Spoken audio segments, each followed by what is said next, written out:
অর্ধ শতাব্দীর বেশি সময় পর আবারও চন্দ্রাভিযানে যাচ্ছে মানুষ। নাসার বহুল প্রতীক্ষিত আর্টেমিস 2 মিশনের সব প্রস্তুতি চূড়ান্ত, চলছে কাউন্টডাউন। সবকিছু অনুকূলে থাকলে আজ বাংলাদেশ সময় দিবাগত রাত 2:24 দিকে হতে পারে রকেট উৎক্ষেপণ। 10 দিনের ঐতিহাসিক অভিযানে যাবেন 4 নভোচারী। প্রদক্ষিণ করবেন পৃথিবীর একমাত্র উপগ্রহের কক্ষপথ। আগের সব রেকর্ড ভেঙে পাড়ি দেবেন সবচেয়ে দূরবর্তী স্থানে। আগামীর অগ্রগতির ভিত্তি আনোয়ার ইস্পাত, স্ট্রংগেস্ট স্টিল সিন্স 1978।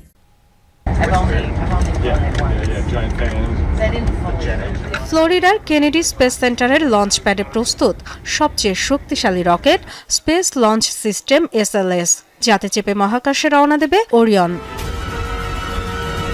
10 দিনের অভিযানের জন্য প্রস্তুত 4 নভোচারী।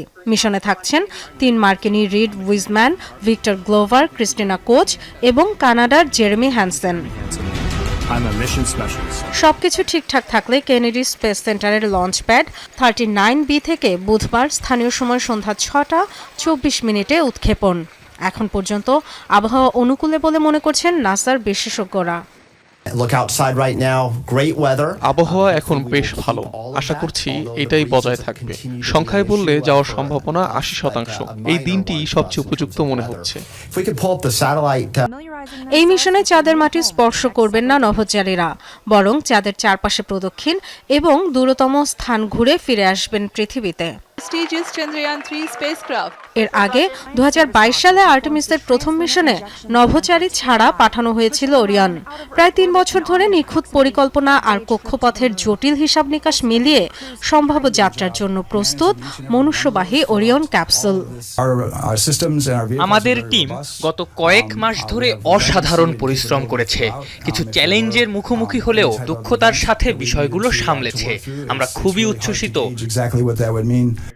নাসা বলছে $93 বিলিয়ন বাজেটের এই প্রকল্পের লক্ষ্য কেবল চন্দ্র জয় নয়, বরং চাঁদের স্থায়ী ঘাঁটি এবং মঙ্গল গ্রহে মানুষের বসতি গড়ার পথ তৈরি।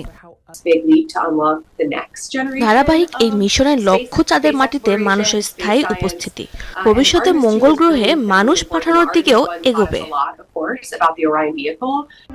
1969 সাল থেকে 1972 পর্যন্ত 6টি অ্যাপোলো মিশনে 12 জন পা রেখেছে চাঁদের মাটিতে।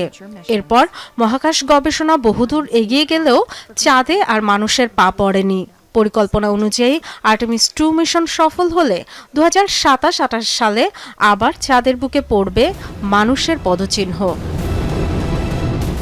Dorothy Tasrin, Jamuna news.